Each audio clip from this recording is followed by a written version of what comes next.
செய்திகள். காஞ்சிபுரம் மற்றும் திருவள்ளூர் ஆகிய இடங்களில் 1112 கோடி ரூபாய் செலவில் புதிய மின்னணு உற்பத்தி பேட்டைகள் மத்திய அரசு அமைக்க உள்ளதாக அமைச்சர் அஸ்வினி வைஷ்ணவ் அவர்கள் தெரிவித்துள்ளார். சத்துணவு அமைப்பாளர், சமையல் உதவியாளர் பணியிடங்களில் மாற்றுத்திறனாளிகளுக்கு 4% இடஒதுக்கீடு வழங்க தமிழ்நாடு அரசு அரசாணை வெளியிட்டுள்ளது. நெல்லை மாவட்டத்தின் முக்கிய சுற்றுலா தலமான மணிமுத்தாறு அருவியில் நீர்வரத்து சீரானதால் சுற்றுலா பயணிகள் குளிக்க வனத்துறை அனுமதி அளித்துள்ளது. கரூரில் இன்று இலவச மருத்துவ முகாம் நடைபெற உள்ளதாக தெரிவிக்கப்பட்டுள்ளது. இன்று முதல் 25 நாட்களுக்கு நெல்லை திருச்செந்தூர் இடையிலான ரயில் சேவை ரத்து செய்யப்படுவதாக தெரிவிக்கப்பட்டுள்ளது. பாலிடெக்னிக் கல்லூரியில் இறுதியாண்டு முடித்தும் சில பாடங்களில் தேர்ச்சி அடையாத மாணவர்களுக்கு தேர்வு எழுத சிறப்பு வாய்ப்பு வழங்கப்படும் என்று தெரிவிக்கப்பட்டுள்ளது. இந்திய ராணுவத்தில் ஆட்சேர்ப்பிற்கு ஆன்லைன் மூலம் விண்ணப்பங்கள் வரவேற்கப்படுவதாக தெரிவிக்கப்பட்டுள்ளது. நுகர்வோர் பாதுகாப்பு மற்றும் விழிப்புணர்வு குறித்த மாரத்தான் ஓட்டம் சென்னை தீவுத்திடலில் நேற்று நடைபெற்றது. 2025ஆம் ஆண்டிற்கான IPL போட்டிகளை காண வரும் ரசிகர்கள் போட்டியின் டிக்கெட்டை காண்பித்து மெட்ரோ ரயிலில் இலவசமாக பயணிக்கலாம் என்று CSK அணி நிர்வாகம் அறிவித்துள்ளது. தமிழ் கலாச்சாரத்தை நாங்கள் மிகவும் மதிக்கிறோம் என்று ஸ்ரீபெரும்புதூரில் நடந்த விழாவில் ரயில்வே அமைச்சர் அஸ்வினி வைஷ்ணவ் அவர்கள் தெரிவித்துள்ளார். கரும்பிற்கு வழங்கப்படும் சிறப்பு ஊக்கத்தொகை 215 ரூபாயிலிருந்து 349 ரூபாயாக உயர்த்தப்படுவதாக வேளாண் பட்ஜெட்டில் அறிவிக்கப்பட்டுள்ளது. திருவாரூர் தியாகராஜ சுவாமி கோவிலில் பங்குனி திருவிழா கொடியேற்றம் நடைபெற்ற நிலையில் ஏப்ரல் 7ஆம் தேதி ஆழித்தேரோட்டம் நடைபெற உள்ளது. வேளாண் இயந்திரமாக்குதல் திட்டத்திற்கு 215 கோடியே 80 லட்சம் ரூபாய் ஒதுக்கீடு செய்யப்பட்டுள்ளது. பங்குனி மாதத்தின் முகூர்த்த நாளான 17ஆம் தேதி சார் பதிவாளர் அலுவலகங்களில் கூடுதல் டோக்கன்கள் வழங்கப்படும் என்று பதிவுத்துறை அறிவித்துள்ளது. தமிழகத்தில் வருகின்ற 17ஆம் தேதி முதல் 3 நாட்களுக்கு ஒரு சில இடங்களில் மிதமான மழைக்கு வாய்ப்புள்ளதாக வானிலை மையம் தகவல் தெரிவித்துள்ளது. பள்ளிகளில் சமையல் உதவியாளர் காலி பணியிடங்களை நிரப்ப அனுமதி அளித்து தமிழ்நாடு அரசு அரசாணை வெளியிட்டுள்ளது. 79,000 உழவர்கள் பயனடையும் வகையில் மக்காச்சோள உற்பத்தி மேம்பாட்டு திட்டத்திற்கு 40 கோடி ரூபாய் ஒதுக்கீடு செய்யப்பட்டுள்ளது. பயிர்க்கடன் தள்ளுபடி திட்டத்தின் கீழ் தற்போது வரை 10,346 கோடி ரூபாய் தொகையும் வட்டி தொகையும் தமிழ்நாடு அரசால் விடுவிக்கப்பட்டுள்ளன. மேலும் 2025-26ஆம் ஆண்டில் 1,427 கோடி ரூபாய் தள்ளுபடி செய்வதற்காக ஒதுக்கீடு செய்யப்பட்டுள்ளதாகவும் அறிவிக்கப்பட்டுள்ளது. தமிழகத்தில் டெல்டா மாவட்டங்கள் அல்லாத 29 மாவட்டங்களில் நெல் சாகுபடி அதிகரிக்க சிறப்பு தொகுப்பு திட்டம் அறிமுகப்படுத்தப்படும் என்று வேளாண் அமைச்சர் அறிவித்துள்ளார். ஆதி திராவிட மற்றும் பழங்குடியின உழவர்களுக்கு தற்போதுள்ள 40% மானியம் 60% உயர்த்தி வழங்கப்படும் என்று தெரிவிக்கப்பட்டுள்ளது. 1000 இடங்களில் முதலமைச்சர் உழவர் நல சேவை மையம் அமைக்கப்படும் என்று தெரிவிக்கப்பட்டுள்ளது.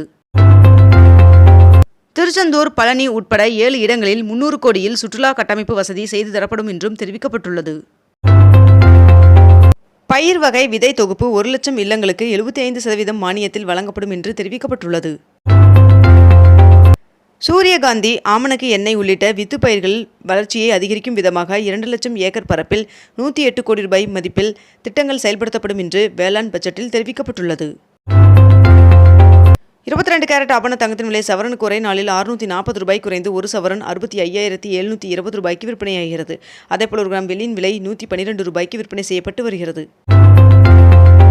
269 கோடி செலவில் கலைஞரின் அனைத்து கிராம ஒருங்கிணைந்த வேளாண் வளர்ச்சி திட்டம் செயல்படுத்தப்படும் என்று பட்ஜெட்டில் தெரிவிக்கப்பட்டுள்ளது.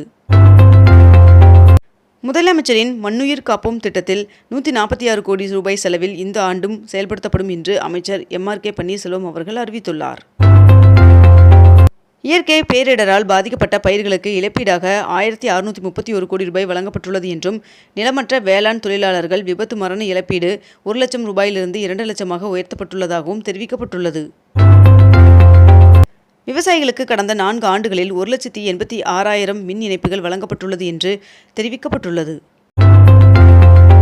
டெல்டா அல்லாத மாவட்டங்களில் பயிர் சாகுபடியை அதிகரிக்க சிறப்பு தொகுப்பு திட்டத்திற்கு 102 கோடி ரூபாய் ஒதுக்கீடு செய்யப்பட்டுள்ளது. நான் முதல்வன் திட்டத்திற்கு 10 கோடி ரூபாய் நிதி ஒதுக்கீடு செய்யப்பட்டுள்ளது. தமிழ்நாட்டில் 9 இடங்களில் புதிய தொழிற்பேட்டைகள் 366 கோடியில் அமைக்கப்படும் என்று பட்ஜெட்டில் தெரிவிக்கப்பட்டுள்ளது.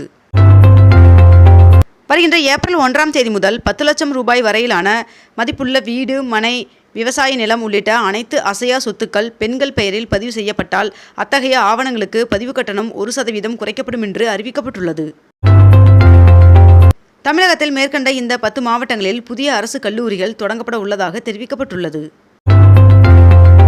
ஊரக வளர்ச்சி மற்றும் ஊராட்சி துறைக்கு 29,465 கோடி ரூபாய் ஒதுக்கீடு செய்யப்பட்டுள்ளதாக தெரிவிக்கப்பட்டுள்ளது. தமிழக பட்ஜெட் கூட்டத்தொடர் ஏப்ரல் 30ஆம் தேதி வரை நடைபெறும் என்று சட்டப்பேரவைத் தலைவர் அப்பாவு அவர்கள் தெரிவித்துள்ளார். 2,423 கோடியில் முதன்மை சுற்றுக்குழாய் திட்டம் அடுத்த 3 ஆண்டுக்குள் நிறைவேற்றப்படும் என்று தெரிவிக்கப்பட்டுள்ளது. பங்குனி மாத பூஜைக்காக சபரிமலை ஐயப்பன் சுவாமி கோவிலின் நடை திறக்கப்பட்டது.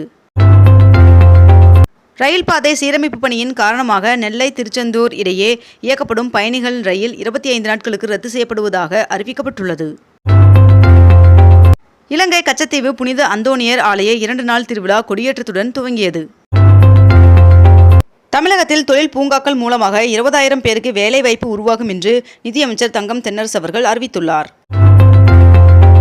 கோவையில் கழிவு மேலாண்மை மற்றும் மின்சார உற்பத்தி திட்டம் செயல்படுத்தப்படும் என்று தெரிவிக்கப்பட்டுள்ளது. சென்னைக்கு அருகே சுமார் 2,000 ஏக்கர் பரப்பளவில் புதிய நகரம் அமைக்கப்பட உள்ளதாக தெரிவிக்கப்பட்டுள்ளது. சென்னை போரூர் பூந்தமல்லி இடையே வருகின்ற டிசம்பர் மாதம் மெட்ரோ ரயில் சேவை தொடங்கப்படும் என்று நிதியமைச்சர் தங்கம் தென்னரசு அவர்கள் அறிவித்துள்ளார். 6,668 கோடியில் 7 மாவட்டங்களில் புதிய கூட்டு குடிநீர் திட்டங்கள் அமைக்கப்பட உள்ளதாக தெரிவிக்கப்பட்டுள்ளது. தமிழகத்தில் டாக்டர்கள், நர்ஸ்கள் உள்ளிட்ட பணிகளுக்கு வருகின்ற 24ஆம் தேதிக்குள் விண்ணப்பிக்கலாம் என்று பொது சுகாதாரத்துறை அறிவித்துள்ளது. தமிழக பட்ஜெட் இன்று தாக்கல் செய்யப்பட்டுள்ள நிலையில் 2025-26ஆம் ஆண்டில் 1 லட்சம் மாணவர்களுக்கு 2,500 கோடியில் கல்விக் கடன் வழங்கப்படும் என்று தெரிவிக்கப்பட்டுள்ளது.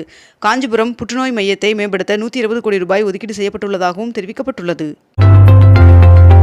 மகளிர் உரிமைத் தொகை 1000 ரூபாய் பெறுவதற்கு புதியதாக விண்ணப்பிக்கலாம் என்று பட்ஜெட்டில் அறிவிக்கப்பட்டுள்ளது.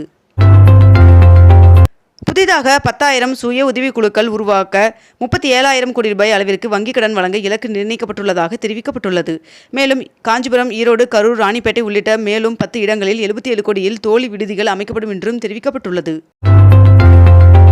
ஓசூரில் டைட்டில் பூங்காவும், விருதுநகரில் மினி டைட்டில் பூங்காவும் அமைக்கப்படும் என்று பட்ஜெட்டின் உரையில் அமைச்சர் தங்கம் தென்னரசு அவர்கள் அறிவித்துள்ளார். டாஸ்மார்க் முறைகேடு குறித்து முதலமைச்சர் மு.க. ஸ்டாலின் அவர்கள் விளக்கம் அளிக்க வேண்டும் என்று தமிழ்நாடு பாஜக தலைவர் அண்ணாமலை அவர்கள் தெரிவித்துள்ளார். முதல்வர் வெளியிட்ட பொருளாதார ஆய்வு 2024-25ஆம் ஆண்டிற்கான அறிக்கை தமிழ்நாடு தொடர்ந்து 8% வளர்ச்சி விகிதத்தை அடையும் திறனை கொண்டுள்ளது என்பதை எடுத்து காட்டுகிறது என்று துணை முதல்வர் உதயநிதி ஸ்டாலின் அவர்கள் தெரிவித்துள்ளார். இத்துடன் இன்றைய தலைப்புச் செய்திகள் நிறைவடைகின்றன. மேலும் இதுபோன்ற அண்மை தகவல்களை உடனுக்குடன் தெரிந்து கொள்ள அக்னிபூ சேனலை சப்ஸ்கிரைப் செய்து கொண்டு தொடர்ந்து இணைந்திருங்கள். நன்றி, வணக்கம்.